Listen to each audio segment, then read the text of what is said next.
हरे कृष्णा। ओं नमो भगवते वासुदेवाय। ओं नमो भगवते वासुदेवाय। ओं नमो भगवते वासुदेवाय। नारायणं नमस्कृतं नरं चैव नरोत्तमं देवीं सरस्वतीं व्यासं ततो जयमुदीरये। नष्टप्रायेषु अभद्रेषु नित्यं भगवत सेवया भगवते उत्तम श्लोके भक्तिभावति नैष्ठिके। कृष्णाय वासुदेवाय देवकी नन्दनाय च नन्दगोपकुमाराय गोविन्दाय नमो नमः। हरे कृष्ण। श्रीमद् भागवत स्कंद 10 अध्याय 4 श्लोक संख्या 10-11। दिव्य स्रगस सुरालेप रत्नाभरण भूषितां धनुशूले सुचर्मासीं शंख चक्र गदाधरां सिद्धचारण गंधर्वे रप्सर किन्नरो रोगो उपाहृतो रूपलिद्भिः स्तयन्मानो दमब्रवीन्। हरे कृष्ण। शब्द पे बोला হচ্ছে দিব্য শ্লোক তোমর আলেপ। তিনি তখন চন্দন ফুলমালা এবং সুন্দর বসনে বিভূষিতা দেবী রূপ ধারণ করেছিলেন। রত্ন আভরণ ভূষিতা বর্ণমূলা বহুমূল্য রত্নখচিত অলঙ্কারে বিভূষিতা ধনু শূল ঈশু চর্ম অসি ধনুক ত্রিশূল বাণ ঢাল এবং তরবারি সমন্বিতা শঙ্খ চক্র গদা ধরা বিষ্ণুর অস্ত্র শঙ্খ চক্র গদা এবং পদ্মধারী সিদ্ধ চারণ গন্ধর্বে সিদ্ধ চারণ এবং গন্ধর্বদের দ্বারা অপ্সরা কিন্নর উরগু এবং অপ্সরা কিন্নর এবং উরগদের দ্বারা উপাহৃত উক বলিভি যারা তার জন্য সব রকম উপহার নিয়ে এসেছিলেন। স্তুয়মানা বন্দিত হয়ে ইদম এই কথাগুলি অব্রবীত তিনি বলেছিলেন। অনুবাদ। দুর্গা দেবী ফুলের মালা চন্দন সুন্দর বসন এবং বহুমূল্য রত্নালঙ্কারে বিভূষিতা ছিলেন।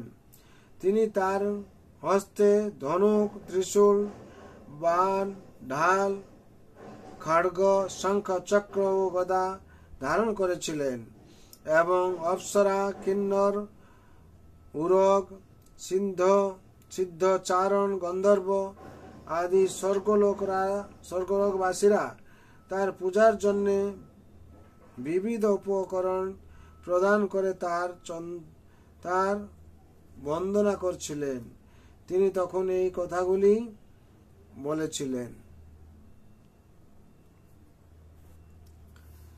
বিশেষ করে এখানে তাৎপর্য নেই, এখানে অনুবাদে বলা হচ্ছে যে কি মা দুর্গা দেবী যখন কংসের হাত থেকে বেরিয়ে গেলেন, কংস যখন মারতে চাইছিল তখন অষ্টভুজা রূপ ধারণ করে মা দুর্গা দেবী তখন আবির্ভাব হলেন এবং তখন ওনার হাতে এবং ওনার সেবা করার জন্য এরা সব ছিল। তিনি কিভাবে সাজিত হয়েছিলেন না দুর্গা দেবী ফুলের মালা চন্দন সুন্দর বসন এবং বহুমূল্য রত্নালঙ্কারে বিভূষিতা ছিলেন। তিনি তার হস্তে ধনুক ত্রিশূল বাণ ঢাল খড়গ শঙ্খচক্র ও গদা ধারণ করেছিলেন। আর কি করেছিলেন? এবং অপ্সরা কিন্নর উগর সিদ্ধ চারণ গন্ধর্ব আদি স্বর্গলোকবাসীরা তার পূজার জন্য বিবিধ উপকরণ প্রদান করে তার বন্দনা করছিলেন। তিনি তখন এই কথাগুলি বলেছিলেন। তিনি এই কথাগুলো বলছিলেন। এখান থেকে আমরা এখানে অনুবাদ থেকে যে জানতে পেলাম, যখন দুর্গা দেবী অষ্টভুজা রূপী ধারণ করে কংসকে বাণী দিলেন, তখন দেবতারা এবং গন্ধর্বরা সবাই কি করছিলেন না, ওনার সেবা করার জন্য ওখানে ছিলেন। আর মা সুসজ্জিত হয়ে তখন দর্শন দিলেন আর কি। তাতে কংস ভয়ভীত হয়ে দেবকী মায়ের চরণ, বাসুদেবের চরণ পড়তে শুরু করল। বিশেষ করে অসুররা প্রথমে ভুল করে যখন দেখা যায় তারা পরাস্ত হচ্ছে, তখন তারা পরাস্ত সময় বিভিন্ন রকম কায়দা খুঁজে। ঠিক এই সংসারটাও সেরকম। দেখবেন যারা ভক্ত আছে তারা বিনয় ভাব নিয়ে থাকে, অভক্তরা যারা তারা অনেক কিছু কায়দা করে দেখা যাচ্ছে যখন পরাস্ত হয়ে আছে আর কিছু করার নেই, তখন কি করে বিভিন্ন রকম কায়দা কানুন খুঁজতে থাকে। এই সংসারে যা হয়েছিল সেটাই করে সবসময় দেখানো যাচ্ছে। কেন এই সংসার হচ্ছে চিন্ময় জগতের প্রতিফলন ছায়া।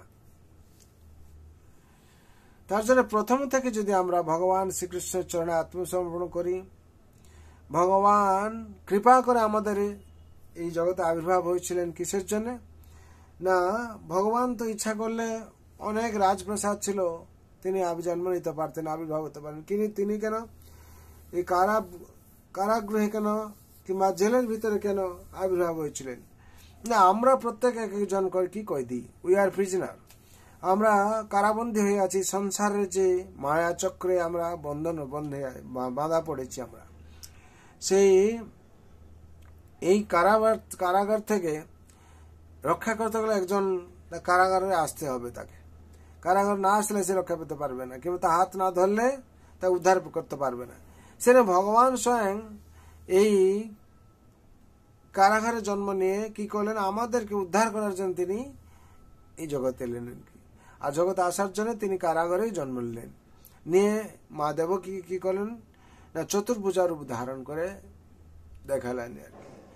আর মা দেবকী ভয় পেয়ে গেছিলেন যে কি কংসকে মেরে ফেলবে কি, এই ভয়ে। কিন্তু মাকে সে আশ্বাসনা দিয়েছেন কি, যে মা আমি সাধারণ শিশু নয় যে কংস আমায় কিছু করবে। তারপরে মায়ের মন যত সন্তান যত শ্রেষ্ঠ হোক না কেন, মায়ের কাছে সবসময় এই বাৎসল্য মমতার মধ্যে থাকে।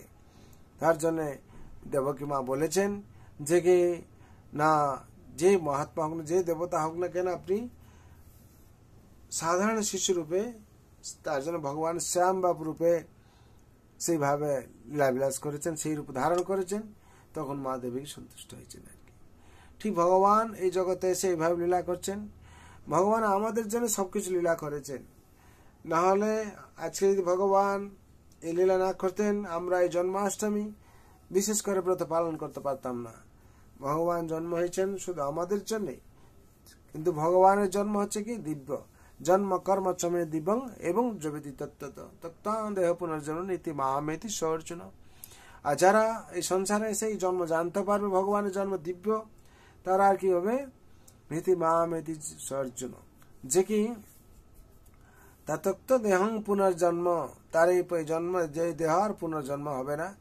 কি হবে, জন্ম মৃত্যু জরা ব্যাধি চক্র থেকে মুক্তি পেয়ে সে কি হবে না, ভগবত ধামে প্রবেশ করবে। জন্ম মৃত্যু জরা ব্যাধি চক্রে যেটা আমরা বারবার আমরা কি করছি, ফেসে যাচ্ছি, তার থেকে আমরা কি উদ্ধার পেয়ে যাব। তার জন্য সবাই আমরা আনন্দে আজকে এই ভগবানের জন্মাষ্টমী আমরা পালন করব, ভগবানের এই অভিষেক দর্শন করব, ভগবানকে শৃঙ্গার করব, ভগবানের গুণগান কীর্তন করব। তাহলে আমাদের সার্বিক মঙ্গল হবে। সবার মঙ্গলের প্রার্থনা করে ভগবান রাতুল চরণে আমি প্রার্থনা করছি। এক শাস্ত্র দেবকী পুত্র গীতম, এক দেব দেবকী পুত্র এব, এক মন্ত্র যশ নমামি জানি কর্ম পেকিং তস্য দেবস্য সেবা।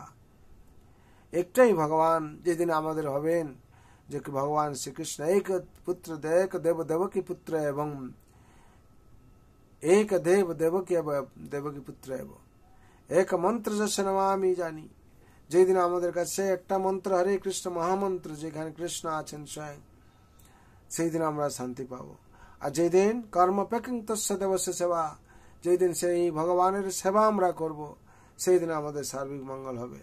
আর কি, এক শাস্ত্র ভগবত গীতা, এক শাস্ত্র দেবকী পুত্র গীতম, ভগবান যে গীতা আকার যে শ্রীমদ ভগবত গীতা দিয়েছেন, যেদিন সেটা আমাদের কি হবে, একমাত্র শাস্ত্র হবে। যে যখন আমরা সকাল ঘুম থেকে উঠবো, গীতার কথা না বললে আমাদের খিদে পাবে না, গীতা দর্শন না করলে আমাদের দর্শন হলো না, গীতার কথা শ্রবণ না করলে আমাদের শ্রবণ হলো না। যেদিন আমাদের একান্ত হয়ে যাবে কিংবা একনিষ্ঠ ভাবে যেদিন করবো, আমাদের সেদিন শান্তি পাবো আমরা। তার জন্য সর্বভন্তু সুখিনঃ সর্বশান্ত নিরাময় সর্বভদ্রাণি পশ্যন্তু মা কশ্চিৎ দুঃখ ভাগ ভবেৎ। হরে কৃষ্ণ কৃষ্ণ কৃষ্ণ হরে হরে, হরে রাম রাम राम हरे हरे। जय नाम महाप्रभु की जय, श्रीमद् भागवत महापुराण की, जन्माष्टमी महामहोत्सव की, जगत गुरु शिल प्रभुपाद की, श्री गुरु महाराज की, श्रीमद् भागवत महापुराण की, श्रीमद् भगवत गीता यथार्थ की, अनंत कोटि वैष्णव भक्त वृंद की, उपस्थित भक्त वृंद की, ताय गौर प्रेमानंदे। हरि हरि बोल, हरि हरि।